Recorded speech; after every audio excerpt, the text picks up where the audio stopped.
ಸ್ನೇಹಿತರೆ, ನಮ್ಗೆಲ್ಲರಿಗೂ ಮತ್ತೆ ಈ ಸಮಗ್ರ ಜೀವನ ಶೈಲಿ ಭಾಗದಾಗಿ ಖಾದ್ಯ ತೈಲಗಳು ತಿಳ್ಕೊಂಡಕ್ಕೆ ತಮ್ಮೆಲ್ಲರಿಗೂ ಸ್ವಾಗತ ಮತ್ತೊಂದ್ಸರಿ.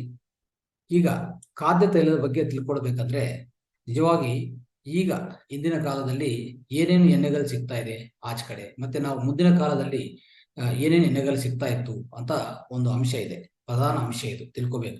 ನಾವೆಲ್ಲರೂ ತಿಳ್ಕೊಬೇಕು. ಮುಂದಿನ ಕಾಲದಲ್ಲಿ ಸ್ನೇಹಿತರೆ ನಮ್ಗೆ ಗಾನಾ ಆಯಿಲ್ಸ್ ಅಂತ ಸಿಗ್ತಾ ಇತ್ತು. ಗಾನಾ ಆಯಿಲ್ಸ್ ಅಂದ್ರೆ ಏನು? ನಮ್ಮ ಸಹಜವಾಗಿ ನಮ್ಮ ರೈತರು ಬಳಸ್ತಾ ಇರೋಂಥ, ಅವರು ಬೆಳೀತಾ ಇರೋಂಥ, ಅವರೇ ತಯಾರು ಮಾಡ್ತಾರಂತ ಎಣ್ಣೆಗಳು. ಅದರಲ್ಲಿ ಏನಾಗ್ತಾ ಇತ್ತು, ಅದು ಯಾವುದೇ ಯಾವುದೇ ರಾಸಾಯನಿಕಗಳು ಅವ್ರು ಮಿಕ್ಸ್ ಮಾಡ್ತಾ ಇಲ್ಲ. ಅವಾಗ ಯಾವುದೇ ಕೆಮಿಕಲ್ಸ್ ಆಡ್ ಮಾಡ್ತಾ ಇಲ್ಲ, ರಾಸಾಯನಿಕಗಳು ಅದ್ರ ಜೊತೆಗೆ ಮಿಕ್ಸ್ ಮಾಡ್ತಾ ಇಲ್ಲ ಅಂತ ಎಣ್ಣೆಗಳು ಸಿಗ್ತಾ ಇತ್ತು. ಅಂದ್ರೆ ಯಾವ್ದು ಒಂದು ತೆಂಗಿನ ಎಣ್ಣೆ ಆಗ್ಬೋದು, ಅಂದ್ರೆ ಕೋಕೋನಟ್ ಆಯಿಲ್ ಆಗ್ಬೋದು, ಮತ್ತೆ ಕಡಲೆಕಾಯಿ ಬೀಜದಿಂದ ಬಂದಿರುವಂತ ಆಯಿಲ್ ಆಗ್ಬೋದು, ಮತ್ತೆ ಎಲೆಗಳಿಂದ ಬಂದಿರೋದು ಸೆಸೇಮ್ ಆಯಿಲ್ ಅಂತ ಹೇಳ್ತೀವಿ. ಓಕೆ, ಇಂಥ ತೈಲಗಳು ಎಲ್ಲ ಸಿಗ್ತಾ ಇತ್ತು. ಅದೆಲ್ಲ ಸಹಜವಾಗಿತ್ತು. ಯಾವುದೇ ಅದರಲ್ಲಿ ಕಲ್ಮಶ ಇಲ್ಲ, ಮಾಲಿನ್ಯ ಇಲ್ಲ. ಸೊ ಅವಾಗ ಅದು ನಾವು ಯಾವಾಗ ಸೇವನೆ ಮಾಡ್ತೀವೋ ನಮ್ಮ ಆರೋಗ್ಯನೂ ಚೆನ್ನಾಗಿರ್ತದೆ. ಅಂದ್ರೆ ಈಗ ತೈಲಗಳು ಮತ್ತೆ ಎಣ್ಣೆಗಳು ನಾವು ಯಾಕೆ ತಗೋಬೇಕು ಅಂತ ಇನ್ನೊಂದು ಅಂಶ ಇದೆ. ಯಾಕೆ ಬೇಕಾಗಿದೆ ಪ್ರತಿಯೊಬ್ಬರಿಗೂ ಅಂತಂದ್ರೆ, ಖಂಡಿತವಾಗಿ ನಮ್ಗೆ ಆಂಟಿ ಆಕ್ಸಿಡೆಂಟ್ಸ್ ಅಂತ ಹೇಳಿದ್ರೆ, ಸೊ ಅದೊಂದು ಆಂಟಿ ಆಕ್ಸಿಡೆಂಟ್ಸ್ ಅನ್ನೋದು ಪ್ರತಿಯೊಬ್ಬರಿಗೂ ನಮ್ಮ ರಕ್ತ ಒಳಗಡೆ ಇರಬೇಕಾಗತ್ತೆ ಅಂತದಕ್ಕೂ. ಮತ್ತೆ ವಿಟಮಿನ್ ಕೆ, ವಿಟಮಿನ್ ಇಗೋಸ್ಕರ, ಮತ್ತೆ ನಮ್ಮ ನರ ಈ ನರ್ವಸ್ ಸ್ಟ್ರೆಂತ್ಗೋಸ್ಕರ, ನರ್ವ್ಸ್ ಅಂದ್ರೆ ನಮ್ಮ ನರಗಳು ಏನಿದೆಯೋ ಅದು ಬಲವಾಗಿರ್ಬೇಕಂದ್ರೆ ಖಂಡಿತವಾಗಿ ಈ ಎಣ್ಣೆಗಳು ಬೇಕಾಗತ್ತೆ ಸ್ನೇಹಿತರೆ. ಸೊ ಆಗ ಈ ಎಣ್ಣೆಗಳು ಯಾವ ತರ ಎಣ್ಣೆಗಳು ತಗೋಬೇಕು ಅಂತಂದ್ರೆ, ಮುಂದಿನ ಕಾಲದಲ್ಲಿ ಏನ್ ಎಣ್ಣೆಗಳಿದೋ ಅದನ್ನೇ ತಗೋಬೇಕಾಗತ್ತೆ ಮತ್ತೆ. ಆದ್ರೆ ಈಗ ನಾವೇನ್ ಮಾಡ್ಕೊಂಡಿದೀವಿ, ಪೂರ್ತಿ ಬದಲಾವಣೆ ಆಗಿ ಸೊಸೈಟಿ ಅಂದ್ರೆ ಮಾರ್ಕೆಟ್ ಅಲ್ಲಿ, ಇಲ್ಲಾಂದ್ರೆ ನೀವು ಯಾವುದೇ ಸೂಪರ್ ಮಾರ್ಕೆಟ್ ಹೋದ್ರು ಸಿಗೋದು ಒಂದೇ ಒಂದು ರಿಫೈನ್ಡ್ ಆಯಿಲ್ ಅಂತ ಹೇಳ್ತಾರೆ. ಅಂದ್ರೆ ಸಂಸ್ಕರಿಸಿದ ಎಣ್ಣೆಗಳು. ಈ ಸಂಸ್ಕರಿಸಿದ ಎಣ್ಣೆಗಳು ಏನಾಗ್ತದೆ ಗೊತ್ತಾ? ಅದ್ರ ಒಳಗಡೆ ಏನೇನಿದೆ ಅಂತ ನೀವು, ಏನೇನು ಅಂಶಗಳಿದೆ ಅಂತ ನೀವು ತಿಳ್ಕೊಳ್ಳಿಕ್ಕೆ ಪ್ರಯತ್ನ ಮಾಡಿ ಸ್ನೇಹಿತರೆ. ಈ ಸಂಸ್ಕರಿಸಿದ ಈ ಆಯಿಲ್ಗಳ ಒಳಗಡೆ ಇರೋದು ಏನಪ್ಪಾ ಅಂದ್ರೆ ಪ್ಯಾರಾಫಿನ್ ಆಯಿಲ್. ಅಂದ್ರೆ ಪೆಟ್ರೋಲಿಯಂ ಕರ್ಮಾಗಾರದಿಂದ ಬರ್ತಾ ಇರುವಂತ ವೇಸ್ಟೇಜ್ ಆಯಿಲ್ ಇದೆ, ಒಂದು ವೈಟ್ ಆಯಿಲ್ ಅಂತ ಹೇಳ್ತೀವಿ, ಅದೇ ಪ್ಯಾರಾಫಿನ್ ಆಯಿಲ್ ಅಂತ ಹೇಳ್ತೀವಿ. ಆ ಜೊತೆಗೆ ಈ ಮಾಂಸದ ಕರ್ಮಾಗಾರಗಳು ಏನಿದೆಯೋ ಅದರಿಂದ ಬರ್ತಾ ಇರೋಂತ ವೇಸ್ಟೇಜ್ ಅಂದ್ರೆ ವ್ಯರ್ಥ ಪದಾರ್ಥಗಳಿದೆಲ್ಲ, ಆ ವ್ಯರ್ಥ ಪದಾರ್ಥಗಳಿಂದ ತಯಾರಾಗುವಂತ ಆ ಉತ್ಪನ್ನಗಳನ್ನು ಸೇರಿಸಿ ಇದರಲ್ಲಿ ಸೇರಿಸಿ ಅವ್ರು ತಯಾರು ಮಾಡ್ತಾ ಇದ್ದಾರೆ. ಇದು ಅರ್ಥ ಮಾಡ್ಕೊಳ್ಳಿ. ಅಂದ್ರೆ ನೀವು ಏನೇ ಒಂದು ಎಣ್ಣೆ ಅಂದ್ರೆ ಒಂದು ಲೀಟರ್ ಎಣ್ಣೆ ತಗೊಂಡ್ರಿ, ಯಾವುದೇ ಎಣ್ಣೆ, ತೆಂಗಿನ ಎಣ್ಣೆ ಆಗ್ಬೋದು, ಇಲ್ಲಾಂದ್ರೆ ಕಡಲೆಕಾಯಿ ಎಣ್ಣೆ ಆಗ್ಬೋದು, groundnut oil, coconut oil, sesame oil, ಯಾವುದೇ ಎಣ್ಣೆ ತಗೊಳ್ಳಿ. ಆ ಎಣ್ಣೆ ಹೊರಗಡೆ ನೀವು ಒಂಥರ ಅದನ್ನು ಸಂಶೋಧನೆ ಮಾಡಿ ಸ್ವಲ್ಪ ಅದ್ರ ಬಗ್ಗೆ ಸ್ಫೂರ್ತಿ ತಿಳ್ಕೊಂಡ್ರೆ, ರಿಫೈನ್ಡ್ ಆಯಿಲ್ ಬಗ್ಗೆ ಪ್ರತ್ಯೇಕವಾಗಿ ಅದ್ರ ಒಳಗಡೆ ಇರೋದು 75%, 75% ಪ್ಯಾರಾಫಿನ್ ಆಯಿಲ್, 25% ಮಾತ್ರ ನಿಮ್ಮ ಒರಿಜಿನಲ್ ಆಯಿಲ್ ಇರ್ತದೆ. ಅರ್ಥ ಮಾಡ್ಕೊಳ್ಳಿ. ಇದು ಬೇಕಾದ್ರೆ ನೀವು ಎಲ್ಲಾದ್ರೂ ಗೂಗಲ್ ಅಲ್ಲಿ ಬೇಕಾದ್ರೆ ನೋಡಿ, ಇಲ್ಲ ಬೇರೆ ನಿಮ್ ಸ್ವತಃವಾಗಿ ಯಾವುದೇ ಲ್ಯಾಬೊರೇಟರಿಗೆ ಹೋಗಿ ಟೆಸ್ಟ್ ಮಾಡಿ ನೋಡ್ಕೊಳ್ಳಿ. ಸೊ ಈ ತರ ನಡೀತಾ ಇದೆ ಸ್ನೇಹಿತರೆ. ಸೊ ಇದು ಯಾಕೆ ಮಾಡ್ತಾ ಇದೆ ಅಂದ್ರೆ, ಅರ್ಥ ಮಾಡ್ಕೊಳ್ಳಿ. ಒಂದು ಯಾವುದೇ ತೆಂಗಿನ ನಾವು ತಗೊಂಡಿದ್ರೆ, ಸೊ ತೆಂಗಿನಕಾಯ ಎಣ್ಣೆ ತಗೊಳ್ಳಿ, ತೆಂಗಿನಕಾಯಿ ಎಣ್ಣೆ ತಗೊಂಡಿದ್ರೆ ಅದು 1 ಲೀಟರ್ ಬರ್ಬೇಕಂದ್ರೆ ಖಂಡಿತವಾಗಿ ಅದೇನ್ ಮಾಡ್ಬೇಕು, ಅದು ಕರಿ ಜಾಸ್ತಿ ಆಗತ್ತೆ. ಅಂದ್ರೆ ಒಂದು 500 - 600 ಆಗತ್ತೆ. ಅರ್ಥ ಆಯ್ತಾ? ಆದ್ರೆ ಇವ್ರು ಏನ್ ಮಾಡ್ತಾರೆ, ಈ ಕಡ್ಲೆಕಾಯಿ ತಗೊಳ್ಳಿ, ಗ್ರೌಂಡ್ ನಟ್ಸ್ ಅಂತ ತಗೊಳ್ಳಿ. ಒಂದು ಗ್ರೌಂಡ್ ನಟ್ 1 kg ಆಯಿಲ್ ಬರ್ಬೇಕಂದ್ರೆ ಕನಿಷ್ಠ ಪಕ್ಷ ಅಂದ್ರೆ 3 - 4 kg, 1 ಲೀಟರ್ ಒಂದು ಲೀಟರ್ ಕಡಲೆಕಾಯಿ ಎಣ್ಣೆ ಬರ್ಬೇಕಂದ್ರೆ 3 - 4 kg ಕಡಲೆಕಾಯಿ ಬೀಜಗಳು ಬೇಕಾಗತ್ತೆ. ಅವಾಗ ಅದೆಷ್ಟು ಕಾಸ್ಟ್ ಆಗತ್ತೆ ಹೇಳಿ?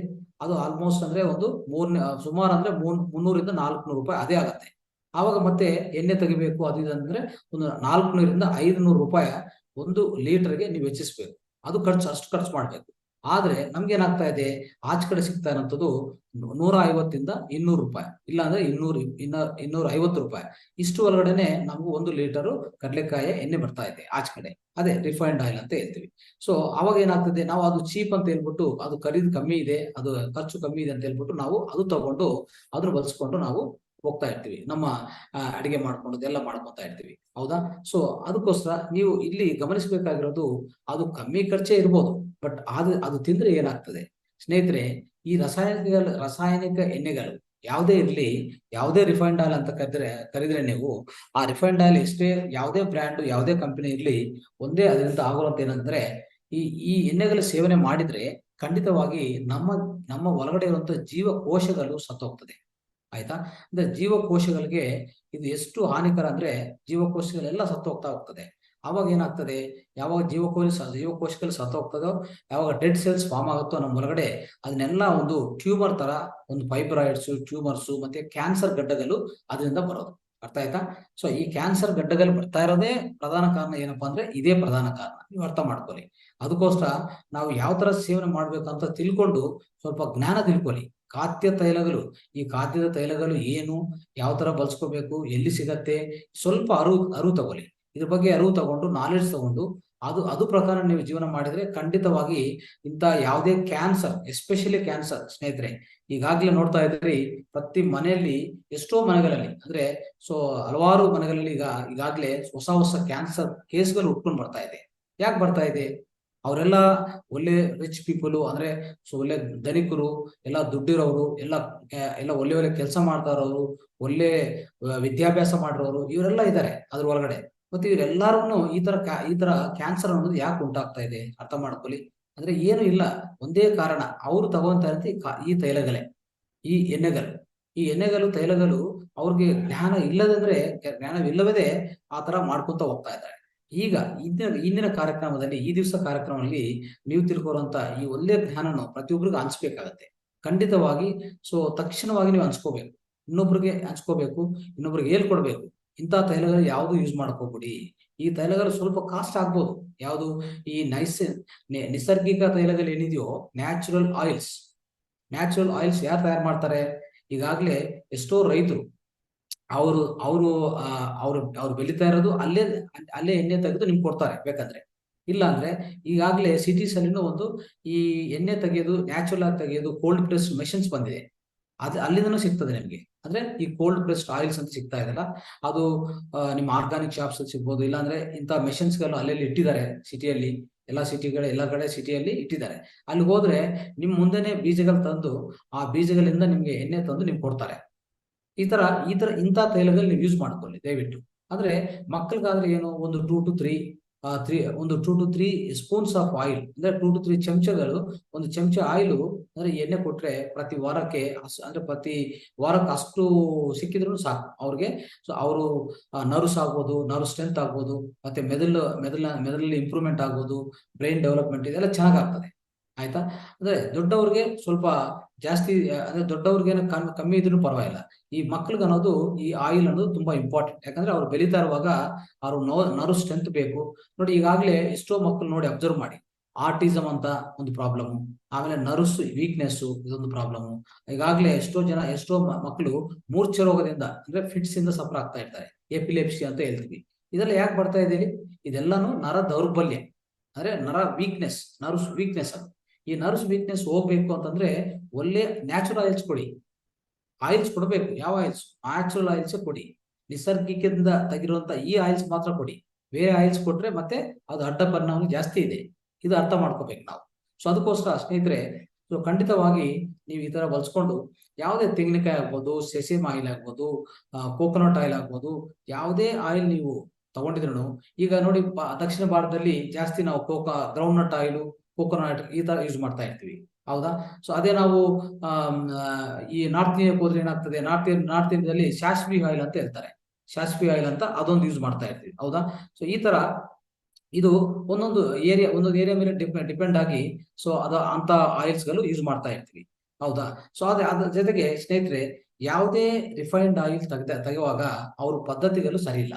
ಅರ್ಥ ಮಾಡ್ಕೊಳ್ಳಿ. ಇದೊಂದು ದೊಡ್ಡ ಅಪಕಾರ. ಏನಪ್ಪಾ ಅಂತಂದ್ರೆ, ರಿಫೈನ್ಡ್ ಆಯಿಲ್ ಮಾಡುವಾಗ ಏನ್ ಮಾಡ್ತಾರೆ ಅಂದ್ರೆ, ಪ್ರತಿ ಬೀಜದಿಂದ 100% ಆಯಿಲ್ ತೆಗೆದು ಟ್ರೈ ಮಾಡ್ತಾರೆ. ತೆಗಿಯಕ್ಕೆ ಏನ್ ಮಾಡ್ತಾರೆ ಅವರು? ಹೈಯೆಸ್ಟ್ ಪ್ರೆಷರ್, ಅತ್ಯಧಿಕ ಒತ್ತಡಿ ಅದ ಮೇಲೆ ಹಾಕ್ತಾರೆ. ಪೂರ್ತಿ ಆ ಒಂದು ಬೀಜದಲ್ಲಿರುವಂತ ಎಲ್ಲಾ ಆಯಿಲ್ ಅಂಶಗಳನ್ನು ತೆಗಿಬೇಕು ಅವರು. ಅಂತ ಕೆಲಸ ಮಾಡ್ತಾರೆ. ಯಾಕಂದ್ರೆ ಯಾವ್ದು ವೇಸ್ಟ್ ಮಾಡಬಾರ್ದು. ಒಳ್ಳೆ ದುಡ್ಡು ಸಂಪಾದನೆ ಮಾಡ್ಬೇಕಂತ ಅವ್ರ ಉದ್ದೇಶ. ಅಲ್ಲಿ ಏನಾಗ್ತದೆ ಗೊತ್ತಾ? ಅತಿ ಹೆಚ್ಚು ಪ್ರೆಷರ್ ಹಾಕುವಾಗ ಟೆಂಪರೇಚರ್ ಎಷ್ಟಾಗ್ತದೆ ಗೊತ್ತಾ? 400 ಡಿಗ್ರೀಸ್. 400 ಡಿಗ್ರೀಸ್ ಅಲ್ಲಿ ನೀವು ಆಯಿಲ್ ತೆಗೆದಿದ್ರೆ, ಆಯಿಲ್ ಒಳಗಡೆ ಆ ಆಯಿಲ್ ಅಂಶ ಇರ್ತದ. ಅಂದ್ರೆ ಈ ಸಹಜವಾದ ಆ ಆಯಿಲ್ ಏನು ಅಂದ್ರೆ ಆ ಎಣ್ಣೆಗೆ ಏನು ಅಂಶ ಇರ್ತದೋ ಆ ಅಂಶ ಇರುತ್ತಾ ಹೋಗತ್ತಾ, ಇದ್ರೆ ಏನಾಗ್ತದೆ, ಇದ್ರೇನು ಏನಾಗ್ತದೆ, ಅದ್ರ ಒಳಗಡೆ ಕೆಮಿಕಲ್ ಚೇಂಜಸ್ ಆಗಿರ್ತದೆ. ಈಗಾಗಲೇ ರಾಸಾಯನಿಕ ಚರ್ಯಗಳಾಗಿರ್ತದೆ. ಆಗಿ ಏನಾಗ್ತದೆ, ಅದನ್ನೇ ಒಂದು ವಿಷ ತರ ಆಗುತ್ತದೆ, ವಿಷ ಪದಾರ್ಥ ತರ ತಯಾರಾಗತ್ತೆ. ಗೊತ್ತಾಯ್ತು? ಇಷ್ಟು ಪರಿವರ್ತನ ಅಂದ್ರೆ ಆ ಆಯಿಲ್ ಒಳಗಡೆನೆ, ಆ ಎಣ್ಣೆ ಒಳಗಡೆನೆ ಇಷ್ಟು ಪರಿವರ್ತನ ತಂದು ಕೊಡ್ತದೆ. ಯಾಕಂದ್ರೆ ಅವರು ಮಾಡ್ತಾ ಇರೋಂಥ ಪದ್ಧತಿ ಸರಿ ಇಲ್ಲ. ಇದು ಅರ್ಥ ಮಾಡ್ಕೋಬೇಕು ನಾವು. ಸೊ ಸ್ನೇಹಿತರೆ, ಈ ತರ ಏನಾಗ್ತಾ ಇದೆ, ಅವರು ತೆಗಿತಾ ಇರೋಂಥ ಪದ್ಧತಿ ಸರಿ ಇಲ್ಲ. ಆದ್ರೆ ನಾವು ನೋಡಿ, ನಾವು ಈ ಹಸುವಿಂದ ಮಾಡುವಂತ ಗಾಣ ಇದೆಲ್ಲ, ಆ ಗಾಣದಿಂದ ತೆಗೆಯುವಂತ ಆಯಿಲ್ಸ್ಗಳೇ ಎಲ್ಲ ಆಯಿಲ್ಸ್ ಏನಿದು ಕೋಲ್ಡ್ ಪ್ರೆಸ್ಡ್ ಆಯಿಲ್ಸ್. ಅಂದ್ರೆ ಪ್ರೆಷರ್ ಕಮ್ಮಿ ಇಡುತ್ತೆ. ಎಷ್ಟು ಪ್ರೆಷರ್, ಈಗಾಗಲೇ ನಾವು ಹೇಳ್ತಾ ಇದ್ವಿ, ಎಷ್ಟೋ ಮೆಷಿನ್ಸ್ ಗಳು ತಗೊಂಡ್ ಬಂದಿದ್ದಾರೆ. ಅಂದ್ರೆ ನಮ್ಮ ಇಡೀ ಸಿಟಿಯಲ್ಲಿ ಇನ್ನೊಂದು ಬೇರೆ ಬೇರೆ ಕಡೆ ಏನ್ ಸಿಗತ್ತೆ, ಈ ಮೆಷಿನ್ಸ್ ಇಂದ ಆಯಿಲ್ ತೆಗಿತಾ ಇರ್ತಾರೆ.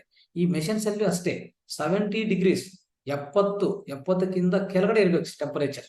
ಅದ್ರ ಮೇಲೆ ಹೋಗ್ಬಾರ್ದು. ಅದ್ರ ಮೇಲೆ ಹೋದ್ರೆ ಈ ತೈಲಗಳು, ಯಾವುದೇ ತೈಲಗಳಾಗ್ಬೋದು, ಎಣ್ಣೆಗಳಾಗ್ಬೋದು, ಅದಕ್ಕಿರುವಂತ ಕ್ವಾಲಿಟಿ, ಅದಕ್ಕಿರುವಂತ ಗುಣನೇ ಪರಿವರ್ತನೆ ಆಗತ್ತೆ. ಯಾವ ತರ ಪರಿವರ್ತನೆ ಆಗುತ್ತೆ, ಕೆಟ್ಟದಾಗಿ ಪರಿವರ್ತನೆ ಆಗತ್ತೆ. ಅವಾಗ ಅದು ತಗೊಂಡ್ರೆ ನೀವು ಯೂಸ್ ಇಲ್ಲ. ಆ ತಗೊಂಡಿದ್ರು ಆ ಅಂತ ತೈಲಗಳು ನೀವು ಸೇವನೆ ಮಾಡಿದ್ರು ಅದು ಯೂಸ್ ಇಲ್ಲ. ಇದು ಅರ್ಥ ಮಾಡ್ಕೊಳ್ಳಿ. ಓಕೆ. ಸೊ ಈ ತರ ನಾವು ಮಾಡ್ಕೊಂತ ಹೋಗ್ಬೋದು. ಆಮೇಲೆ ನೋಡಿ, ಇಷ್ಟೆಲ್ಲ ನಾವು ಈ ತೈಲಗಳ ಬಗ್ಗೆ ತಿಳ್ಕೊಂಡ್ರೆ ಸ್ನೇಹಿತರೆ, ಖಂಡಿತವಾಗಿ ನೀವು ಈ ಸಾಂಪ್ರದಾಯಿಕ ಏನ್ ಸಿಗತ್ತೋ ಅಂತ ತೈಲಗಳಲ್ಲಿ ಮಾತ್ರ ಯೂಸ್ ಮಾಡಿ. ಇದು ನಾನು ಹೇಳಕ್ ಇಷ್ಟಪಡ್ತೀನಿ. ಆಯ್ತಾ? ಸೊ ಆಮೇಲೆ ಈಗ ನಾವು ಈ ಕೊಲೆಸ್ಟ್ರಾಲ್ ಅಂತ ನೋಡಿ, ಈಗಾಗ್ಲೇ ಏನ್ ಮಾಡಿದ್ರು ಗೊತ್ತಾ? ಸೊ ಮುಂದಿನ ಕಾಲದಲ್ಲಿ ಎಲ್ಲಾನು ಏನ್ ಹೇಳಿದ್ರೆ ಅಂದ್ರೆ, ಈ ಸೈಂಟಿಸ್ಟ್ಗಳು ಇವರೆಲ್ಲ ಇನ್ನು ಸ್ವಲ್ಪ ಎಷ್ಟೋ ವೈಟ್ ಪೇಪರ್ಸ್, ಒಂದು ಅಂದ್ರೆ ಈ ತರ ಥೀಸಿಸ್ ಎಲ್ಲ ರೆಡಿ ಮಾಡಿ ಒಂದು ಸಂಶೋಧನೆ ಮಾಡಿದೀವಿ ಅಂತ ಹೇಳ್ಬಿಟ್ಟು ಏನ್ ಅನ್ಕೋತಾ ಬಂದಿದ್ದಾರೆ. ಏನ್ ಹೇಳಿದಾರಪ್ಪ ಅಂದ್ರೆ, ಕೋಕೋನಟ್ ಆಯಿಲ್, ಇಂಥದ್ದು ಗ್ರೌಂಡ್ ನಟ್ ಆಯಿಲ್, ಇದೆಲ್ಲ ಕೊಲೆಸ್ಟ್ರಾಲ್ ಜಾಸ್ತಿ ಇದೆ ಅಂತ ಹೇಳ್ತಾ ಹೋಗಿದ್ದಾರೆ. ಸೊ ಅಂದ್ರೆ ಮುಂಚಿನ 30-40 ವರ್ಷ ಕಾಲ ಏನ್ ಮಾಡಿದ್ರು, ನಮ್ಗೆಲ್ಲಾನು ಬ್ರೈನ್ ವಾಶ್ ಮಾಡಿ, ನೋಡಿ ಇಂಥ ಆಯಿಲ್ಸ್ ಅಂದ್ರೆ ಡೈರೆಕ್ಟ್ ಆಯಿಲ್ಸ್ ತಿಂದ್ರೆ ನೀವು ರಿಫೈನ್ಡ್ ಆಯಿಲ್ ತಿನ್ಬೇಕು, ಇಲ್ಲಾಂದ್ರೆ ಬೇರೆ oils, direct oil, natural oil ಏನ್ ತಿಂದ್ರು ನಿಮ್ಗೆ ಜಾಸ್ತಿ ಕೊಲೆಸ್ಟ್ರಾಲ್ ಬರುತ್ತೆ. ಆ ಕೊಲೆಸ್ಟ್ರಾಲ್ ಇಂದ ಎಷ್ಟೋ ಕಾಯಿಲೆಗಳು, ಈ ಹಾರ್ಟ್ ಪ್ರಾಬ್ಲಮ್ಸ್ ಅದು ಇದು ಬರ್ತದೆ ಅಂತ ಹೇಳ್ತಾ ಬಂದಿದ್ರು.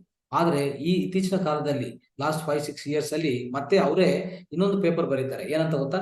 ಸಂಶೋಧನೆ ಮಾಡಿದೀವಿ, ಕೊಲೆಸ್ಟ್ರಾಲ್ ಒಳ್ಳೇದು ಅಂತ ಹೇಳ್ತಾರೆ.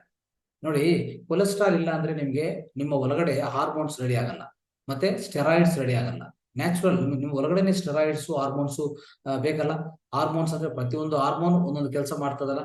ಥೈರಾಯ್ಡ್ ಹಾರ್ಮೋನ್ ಆಗ್ಬೋದು, ಥೈಲಮಸ್ ಆಗ್ಬೋದು, ಪೀನಿಯಲ್ ಗ್ಲ್ಯಾಂಡ್, ಇಂಥ ಎಲ್ಲಾ ಗ್ಲ್ಯಾಂಡ್ಸ್ ಗಳು ಉತ್ಪನ್ನ ಮಾಡುವಂತ ಯಾವುದೇ ಹಾರ್ಮೋನ್ಗಳು, ಸ್ಟೆರಾಯ್ಡ್ಸ್ ಇದೆಯೋ ಅದಕ್ಕೆಲ್ಲಾನು ಮೂಲಭೂತ ಏನಪ್ಪಾ ಅಂದ್ರೆ, ರೂಟ್ ಏನಂದ್ರೆ ಈ ಕೊಲೆಸ್ಟ್ರಾಲ್ ಇದ್ರೆ ಯಾವ ಕೆಲಸ ಆಗಲ್ಲ. ಅದಕ್ಕೋಸ್ಕರ ಒಂದು ಅರ್ಥ ಮಾಡ್ಕೊಳ್ಳಿ, ಕೊಲೆಸ್ಟ್ರಾಲ್ ಒಳ್ಳೇದೇ. ಅಂದ್ರೆ ಒಂದು ಕಡಿಮೆ, ಅಂದ್ರೆ ಒಂದು ಲಿಮಿಟ್ ಅಲ್ಲಿ ಇರ್ಬೇಕು, ಅವಧಿ ಇರ್ಬೇಕು. ಒಂದು ಲಿಮಿಟ್ ಇದ್ರೆ ಅದನ್ನು ಒಳ್ಳೇದೇ, ಅದಕ್ಕಿಂತ ಜಾಸ್ತಿ ಆದ್ರೆ ಅದು ಒಳ್ಳೇದಲ್ಲ. ಇನ್ನೊಂದು ಕೊಲೆಸ್ಟ್ರಾಲ್ LDL ಇದೆ, HDL ಇದೆ. ಅಂದ್ರೆ LDL ಅನ್ನೋದು ಅದು ಸರಿಯಲ್ಲ, ಒಂದು HDL ಅನ್ನೋದು ಒಳ್ಳೇದೆ. ಸೊ ಆತರ ಸ್ನೇಹಿತರೆ, ಪ್ರತಿ ಎಣ್ಣೆದಲ್ಲಿ ಸಿಗೋದು ಒಳ್ಳೆ ಕೊಲೆಸ್ಟ್ರಾಲ್ ಸಿಗತ್ತೆ. ಆದ್ರೆ ಅದನ್ನು ಜಾಸ್ತಿ ಪರಿಣಾಮದಲ್ಲಿ ಹೋಗ್ಬಾರ್ದು. ಅಂದ್ರೆ ಆಯಿಲ್ ಒಳ್ಳೇದಂತ ಹೇಳ್ಬಿಟ್ಟು ತೆಂಗಿನ ತೈಲ ಅನ್ನೋದು ಒಳ್ಳೇದಂತ ಹೇಳ್ಬಿಟ್ಟು ಎಷ್ಟಂದ್ರೆ ಅಷ್ಟು ತಿನ್ನಬಾರ್ದು. ಒಂದು 2 to 3 ಸ್ಪೂನ್ಸ್, ಯಾರಿಗೆ ಮಕ್ಕಳಿಗಾದ್ರೆ. ಸೊ ನಿಮ್ಗೂ ಇನ್ನು ಸ್ವಲ್ಪ ಕಡಿಮೆ ಆದ್ರೂ ಒಳ್ಳೇದು, ತೊಂದರೆ ಇಲ್ಲ. ಸೊ ಈ ತರ ನಾವು ಬಳಸ್ಕೊಂಡು ನಿಜವಾಗಿ ನಿಮ್ಮ ಆರೋಗ್ಯನ ನೀವು ಕಾಪಾಡ್ಕೋಬಹುದು, ಯಾವುದೇ ತೊಂದರೆ ಆಗಲ್ಲ. ಮತ್ತೆ ಇನ್ನೊಂದು ಫ್ರೆಂಡ್ಸ್, ಏನಾಗ್ತದೆ, ಈ ಗ್ರೌಂಡ್ ನಟ್ಸ್ ಅಂದ್ರೆ ಕಡ್ಲೆಕಾಯಿ ತಗೊಳ್ಳಿ. ಕಡ್ಲೆಕಾಯಿ ಅನ್ನೋದು ಮೇಲೆ ಗಟ್ಟಿಯಾಗಿರುತ್ತೆ. ನಾವು ಸ್ವಲ್ಪ ಓಪನ್ ಮಾಡಿದ್ರೆ ಕಡ್ಲೆಕಾಯಿ ಬೀಜ ತಗೊಳ್ಳಿ. ಆ ಬೀಜದಕ್ಕೂ ಅಷ್ಟೇ, ಬೀಜ ಮೇಲೆ ಒಂದು ಪಿಂಕ್ ಕಲರ್ ತಾ ಇರ್ತದಲ್ಲ, ಆ ಪಿಂಕ್ ಕಲರ್ ಏನಿದೆಯೋ ಅದನ್ನ ರೆಸರ್ಟ್ರೋಲ್ ಅಂತ ಒಂದು ಕೆಮಿಕಲ್ ಇದೆ. ಅದರಲ್ಲಿ ಒಳ್ಳೆ ಕೆಮಿಕಲ್ ಅದು. ನಾವೇನ್ ಮಾಡ್ತೀವಿ, ಅದನ್ನು ತೆಗೆದ್ಬಿಟ್ಟು, ಆ ಹೊಟ್ಟೆಲ್ಲ ತೆಗೆದ್ಬಿಟ್ಟು ನಾವು ಬರೀ ಕಡ್ಲೆಕಾಯಿ ತಿನ್ನಕ್ಕೆ ಪ್ರಯತ್ನ ಮಾಡ್ತೀವಿ. ಆತರ ಮಾಡಬಾರ್ದು ದಯವಿಟ್ಟು. ಯಾಕಂದ್ರೆ ಆ ರೆಸೆಪ್ಟ್ರಾಲ್ ಅನ್ನೋದು ಏನಿದೆಯೋ ಅದೊಂದು ಒಳ್ಳೆ ಕೆಮಿಕಲ್. ಆ ಕೆಮಿಕಲ್ ಅಲ್ಲಿ anti inflammatory, anti bacteria properties ಇದೆ, ಅಷ್ಟು ಗುಣಗಳಿದೆ ಅದರಲ್ಲಿ. ಅದು ತಿಂದ್ರೆ ಏನಾಗ್ತದೆ, ನಮ್ಗೆ ಯಾವುದೇ ಚರ್ಮ ರೋಗಗಳು ಇದೆಲ್ಲ. ಸೊ ಅದಕ್ಕೆಲ್ಲಾನು ಒಂದು ಒಳ್ಳೆ ಪರಿಹಾರ ಸಿಗುತ್ತೆ ಸ್ನೇಹಿತರೆ. ಅದಕ್ಕೋಸ್ಕರ ಅದನ್ನು ನೀವು ಗಮನಿಸಿ. ಸೊ ಅದಕ್ಕೋಸ್ಕರ ನಾವೆಲ್ಲಾನು ಈ ತರ ಕುಸುಮೆ ಬೀಜಗಳಾಗ್ಬೋದು, ಎಳ್ಳು ಬೀಜಗಳಾಗ್ಬೋದು, ತೆಂಗಿನಕಾಯಿ ಆಗ್ಬೋದು, ನೆಲಗಡೆ ಆಗ್ಬೋದು, ಅಂದ್ರೆ ಗ್ರೌಂಡ್ ನಟ್ಸ್ ಆಗ್ಬೋದು, ಸಾಸಿವೆ ಬೀಜಗಳು, ನೈಜರ್ ಬೀಜಗಳು, ಇಂಥದ್ದೆಲ್ಲ ನೈಜರ್ ಬೀಜಗಳು ಅದರಿಂದ ತೆಗೆದಿರುವಂತ ಆಯಿಲ್ ಮಕ್ಕಳು ಕುಡ್ತಿದ್ರೆ, ಈಗಾಗಲೇ ಆಟಿಸಮ್ ಅಂತ ಸ್ವಲ್ಪ ಮಕ್ಕಳು ಸಫರ್ ಆಗ್ತಾ ಇರ್ತಾರೆ. ಆಟಿಸಮ್ ಅಂದ್ರೆ ಅವ್ರು ಕೂತ್ಕೊಂಡಕ್ಕೂ ಎದ್ದೋಳಕ್ಕಾಗಲ್ಲ, ಒಂಥರ ಅವ್ರಿಗೆ ಅಂದ್ರೆ ಸರಿಯಾಗಿ ಮಾತುಗಳು ಇದೆಲ್ಲ ಬರಲ್ಲ. ಇಂತ ಎಷ್ಟೋ ಮಕ್ಕಳುಗಳು ಸಫರ್ ಆಗ್ತಾ ಇರ್ತಾರೆ ಆಟಿಸಮ್ ಅಂತ. ಅವ್ರಿಗೆಲ್ಲ ನೈಜರ್ ಬೀಜದಲ್ಲಿ ತೆಗಿರುವಂತ ಆಯಿಲ್ ಕೊಟ್ರೆ ಒಂದ್ ಸ್ಪೂನು ಆತರ ಕೊಡ್ತಾ ಹೋದ್ರೆ, ಪ್ರತಿ ದಿವಸ ಕೊಡ್ತಾ ಹೋದ್ರೆ ಏನಾಗ್ತದೆ, ಖಂಡಿತವಾಗಿ ಅವರು ಈ ಆಟಿಸಮ್ ಇಂದ ಆಚೆ ಬರ್ತಾರೆ ಅಂತ ಒಂದು ಒಳ್ಳೇದಾಗತ್ತೆ. ಈ ನೈಜರ್ ಆಯಿಲ್ ಇಂದ ನೈಜರ್ ಇಂದ ತೆಗಿರುವಂತ ನೈಜರ್ ಬೀಜದಿಂದ ತೆಗಿರುವಂತ ಆಯಿಲ್ ಸ್ನೇಹಿತರೆ. ಸೊ ಈ ತರ ನಾವು ಎಷ್ಟೋ ಅಂದ್ರೆ ನೋಡಿ, ಈಗ ಈ ತರ ನಾವು ಮಾಡ್ಕೊಂಡು ಹೋದ್ರೆ ಸ್ನೇಹಿತರೆ, ಖಂಡಿತವಾಗಿ ನಾವೆಲ್ಲರೂ ನಮ್ಮ ಆರೋಗ್ಯನ ಕಾಪಾಡ್ಕೋಬಹುದು. ಆಮೇಲೆ ನೋಡಿ, ಸೊ ಈ ಇಟಲಿಯಿಂದ ಬಂದಿರುವಂತ ಒಂದು ಆಯಿಲ್ ಇದೆ. ಇಟಲಿಯಲ್ಲಿ ಪ್ರಾಥಮಿಕವಾಗಿ ಅವ್ರು ಜಾಸ್ತಿ ಬಳಸ್ತಾರೆ, ಅಂದ್ರೆ ಜಾಸ್ತಿ ಅವರು ಇಂತ ಬೆಲೆ ಹಾಕ್ತಾರೆ. ಏನಂತದ್ದು, ಆಲಿವ್ ಆಯಿಲ್ ಅಂತ. ಆಲಿವ್ ಆಯಿಲ್ ಅನ್ನೋದು ಇಟಲಿ ಕಡೆಯಿಂದ ಆ ಪ್ರದೇಶದಲ್ಲಿ ಒಳ್ಳೇದು, ನಮ್ಗೂ ಒಳ್ಳೇದಲ್ಲ. ತುಂಬಾ ಜನ ಏನ್ ಮಾಡ್ತಾರೆ ಗೊತ್ತಾ, ನಮ್ಮ ನಿಸರ್ಗದಲ್ಲಿ ನಮ್ಮ ಸುತ್ತಮುತ್ತ ಸಿಗುವಂತ ಆಯಿಲ್ಸೇ ಒಳ್ಳೇದು. ಎಲ್ಲೋ ಬೇರೆ ಕಡೆಯಿಂದ ಇಂಪೋರ್ಟ್ ಮಾಡ್ಕೊಂಡಂತ ಆಯಿಲ್ಸ್ ಯಾವುದು ಒಳ್ಳೇದಲ್ಲ, ಅದು ಅರ್ಥ ಮಾಡ್ಕೋಬೇಕು ನೀವು. ತುಂಬಾ ಜನ ಅಂದ್ರೆ ಒಂಥರ ಅಟ್ರಾಕ್ಟಿವ್, ಏನಂದ್ರೆ ಇಟಲಿಯಿಂದ ಈ ಆಲಿವ್ ಆಯಿಲ್ ಒಳ್ಳೇದು, ಯಾವ್ದೋ ಡಾಕ್ಟರ್ ಹೇಳಿರ್ತಾರೆ ಆಲಿವ್ ಆಯಿಲ್ ಒಳ್ಳೇದು, ಅದು ತಗೋಲಿ ಅಂತ. ಅದೆಲ್ಲ ಕರೆಕ್ಟ್ ಅಲ್ಲ ಸ್ನೇಹಿತರೆ. ನೀವೇನ್ ಮಾಡ್ಬೇಕು, ಖಂಡಿತವಾಗಿ ನಿಮ್ಮ ನಿಸರ್ಗದಲ್ಲಿ ನಿಮ್ಮ ಸುತ್ತಮುತ್ತ ಇರುವಂತ ಆಯಿಲ್ಸ್ ಮಾತ್ರ ಬಳಸಿ. ಆದ್ರೆ ತುಂಬಾ ಅನುಕೂಲ, ಇನ್ನೂ ಒಳ್ಳೆ ಅನುಕೂಲ ಆಗ್ಬೇಕಂದ್ರೆ ಡೈರೆಕ್ಟ್ ಫಾರ್ಮರ್ಸ್ ಹತ್ರ ಹೋಗಿ, ರೈತರ ಹತ್ರ ಹೋಗಿ ಅವ್ರು ಏನ್ ತೆಗಿತಾರೋ ಆ ಎಣ್ಣೆ ತಗೊಳ್ಳಿ, ಅದನ್ನು ತುಂಬಾ ಒಳ್ಳೆಯದು. ಓಕೆ, ಅರ್ಥ ಆಯ್ತಾ? ಸೊ ಈ ತರ ಮಾಡ್ಕೊಂಡು ನಿಮ್ಮ ಆರೋಗ್ಯ ನೀವು ಕಾಪಾಡ್ಕೊಳ್ಳಿ. ಇದು ಖಾದ್ಯದ ತೈಲದ ಬಗ್ಗೆ, ಮತ್ತೆ ಅಡಿಗೆ ಎಣ್ಣೆ ಬಗ್ಗೆ, ಕುಕಿಂಗ್ ಆಯಿಲ್ಸ್ ಬಗ್ಗೆ ಸ್ನೇಹಿತರೆ. ಪ್ರತಿಯೊಬ್ಬರು ಇದೆಲ್ಲಾನು ಮತ್ತೆ ಒಂದ್ಸರಿ ಈ PPT ಓದ್ಕೊಂಡು ಖಂಡಿತವಾಗಿ ಪ್ರತಿಯೊಂದು ಪಾಯಿಂಟ್ ಪಾಲನೆ ಮಾಡಿ. ಅಷ್ಟೇ ಬೇಕಾಗಿರೋದು, ಇನ್ನೇನು ಬೇಕಾಗಿಲ್ಲ. ನೀವು ಯಾವ ಡಾಕ್ಟರ್ ಹತ್ರ ಹೋಗೋದು ಬೇಕಾಗಿಲ್ಲ. ಇನ್ನು ಮುಂದೆ ಬರುವಂತ ಅತಿ ದೊಡ್ಡ ಕಾಯಿಲೆಗಳು, ಯಾವುದೇ ಕಾಯಿಲೆಗಳಿರ್ಲಿ, ದೊಡ್ಡ ಕಾಯಿಲೆಗಳು ಅಂದ್ರೆ ಈ ಕ್ಯಾನ್ಸರ್ ಮಹಾಮಾರಿ, ಮತ್ತೆ ಇನ್ನು ಬೇರೆದು ಯಾವುದೇ ಇರ್ಲಿ, ಅಂದ್ರೆ ಈ ಇಷ್ಟು ಇದರಿಂದ, ಅಂದ್ರೆ ಈ ನಾವು ತಗೊಳ್ಳಂತ ಈ ನಾನ್ ರಿಫೈನ್ಡ್ ಆಯಿಲ್ಸ್ ಇಂದ ಇಷ್ಟು ದೊಡ್ಡ ಕೆಟ್ಟ ಪರಿಣಾಮ ಇದೆ ಅಂದ್ರೆ ಅರ್ಥ ಮಾಡ್ಕೊಂಡು ನಾವು ತಕ್ಷಣ ಏನ್ ಮಾಡ್ಕೋಬೇಕು, ಬದಲಿ ಮಾಡ್ಬೇಕು. ಈಗಾಗಲೇ ನಿಮ್ಮಲ್ಲಿ ಎಷ್ಟೋ ಜನ ಈ ರಿಫೈನ್ಡ್ ಆಯಿಲ್ಸ್ ಯಾವ್ದಾದ್ರು ಯೂಸ್ ಮಾಡ್ತಾ ಇದ್ದಾರೆ, ಅದಕ್ಕೂ ಏನೋ ಕಾಸ್ಟ್ ಕಡಿಮೆ ಅಂತ ಅದಕ್ಕೆ ಹೋಗ್ಬಿಡಿ. ಕಾಸ್ಟ್ ಕಡಿಮೆ ಈಗ, ಬಟ್ ನಿಮ್ಗೆ ಯಾವ್ದಾದ್ರು ಒಂದು ಕಾಯಿಲೆ ಬಂದ್ರೆ ಅರ್ಥ ಮಾಡ್ಕೊಳ್ಳಿ ಎಷ್ಟು ಆಗತ್ತೆ. ನಾನು ಈಗಾಗಲೇ ನೋಡ್ತಾ ಇದ್ದೆ, ನಮ್ಗೆ ಗೊತ್ತಿರೋರೇ ಎಷ್ಟೋ ಜನ ಸಡನ್ ಆಗಿ ಕ್ಯಾನ್ಸರ್ ಬಂದಿದೆ ಅಂತ ಹೇಳ್ತಾ ಇರ್ತಾರೆ. ಆ ಕ್ಯಾನ್ಸರ್ ಇಂದ ಎಷ್ಟು ಖರ್ಚು ಮಾಡ್ತೀರಿ ನೀವು, ಅವ್ರಿಗೆ ಎಷ್ಟು ನೋವಾಗ್ತಾ ಇರ್ತದೆ ಬಾಡಿ, ಫುಲ್ ಬಾಡಿನೇ ಪೇನ್ ಆಗ್ತಾ ಇರ್ತದೆ, ಫುಲ್ ಬಾಡಿ ಎಲ್ಲ ನೋವಾಗ್ತಾ ಇರ್ತದೆ. ಅದ್ರ ಜೊತೆಗೆ ಅವ್ರು ಅನುಭವಿಸಕ್ಕೂ ಸಾಧ್ಯವಿಲ್ಲ ಅಷ್ಟು ನೋವು. ಅರ್ಥ ಆಯ್ತಾ? ಆದ್ರೂ ಅನುಭವಿಸೋದು ಬಿಟ್ಟು ಈಗ ಏನೋ ಸ್ವಲ್ಪ ಖರ್ಚು ಜಾಸ್ತಿ ಆದ್ರೂ ಪರವಾಗಿಲ್ಲ, ಎಷ್ಟೋ ನಾವು ವೇಸ್ಟ್ ಮಾಡ್ತಾ ಇರ್ತೀವಿ ದುಡ್ಡು, ಅಲ್ಲಿ ಇಲ್ಲಿ ಹೋಗಿ. ಸೊ ಎಷ್ಟೋ ದುಡ್ಡು ನಾವು ವೇಸ್ಟ್ ಮಾಡ್ತಾ ಇರ್ತೀವಿ. ಅದು ನಮ್ಮ ಆರೋಗ್ಯಕ್ಕೂ ಒಳ್ಳೆ ತೈಲ, ಒಳ್ಳೆ ಈ ಅಡಿಗೆ ಎಣ್ಣೆಗಳು ತಗೊಂಡು ಖರೀದಿ ಮಾಡಿ ನಾವು ಯೂಸ್ ಮಾಡಿದ್ರೆ ಏನ್ ತೊಂದರೆ ಆಗ್ತದೆ ನಿಮ್ಗೆ, ಅಂದ್ರೆ ಸ್ವಲ್ಪ ದುಡ್ಡು ಜಾಸ್ತಿ ಖರ್ಚಾಗೋದು ಅಷ್ಟೇ ಅಲ್ವಾ. ಬಟ್ ಅದು ಯಾವ್ದೋ ಡಾಕ್ಟರ್ ಕೊಡೋ ಬದಲು, ಹಾಸ್ಪಿಟಲ್ ಕೊಡೋ ಬದಲು ಇಲ್ಲಿ ಕೊಟ್ಕೊಳ್ಳಿ, ಇಲ್ಲಿ ಒಳ್ಳೆ ತೈಲ ತಿಂದು ನಿಮ್ಮ ಆರೋಗ್ಯ ಕಾಪಾಡ್ಕೊಳ್ಳಿ ಅಷ್ಟೇ. ಸೊ ಇದು ಪ್ರತಿಯೊಬ್ಬರು ಪರಿವರ್ತನೆ ಮಾಡ್ಕೊಳ್ಳಿ ದಯವಿಟ್ಟು.